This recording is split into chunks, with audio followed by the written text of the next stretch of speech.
هذه هي الوصفة تاع تشيز كيك اللي دايما نديرها وجامي نبدلها. شوفوا الطريقة وجربوها. نقولوا بسم الله. نبداو بالكريمة السائلة، نطلعوها على أعلى سرعة حتى نتحصلوا على هذا القوام. نحطها على جنب ونجيب خليط الجبن والماسكاربون نزيد نخلطهم. من بعد رايحة نذوب كمية الشوكولا البيضاء في حمام مائي، ورايحة نزيد لا جيلاتين كمية الماء البارد ونخليها حتى تتنفخ.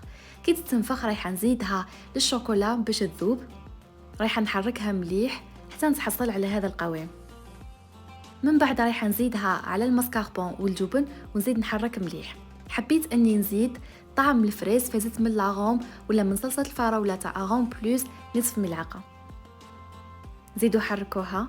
واخر مرحله راكم رايحين تزيدوا كميه الكريمه السائله بمراحل، كل مره راكم تدخلوا فيها من الاسفل الى الاعلى حتى تحصلوا على هذه لاموس. لاباس تاع تشيز كيك حبيتو يكون بسكوي جينواز فاني. الوصفه تحت الفيديو. من بعد جبت لي سيرسو قطعتها، درت بابي غيتار، شربته بالسيرو، زدت الفراوله، فرغت كامل لاموس وخليتهم في الكونجيلاتور مده 4 ساعات. من بعد وليت ديموليتهم، نحيت البابي غيتار ورحت للتزيين. بالنسبه للوصفه هذه تاع تشيز كيك ما تجيش كامل حلوه والبنه كامل في ديكو فروي من اغون بلوس. انا كنت خيرت كو فريز، درت طبقه كما راكم تشوفوا، زينت بالفريز وكاين اللي زينتهم بالبيستاش. وبصحتكم واستمتعوا بها في سهراتكم الرمضانيه.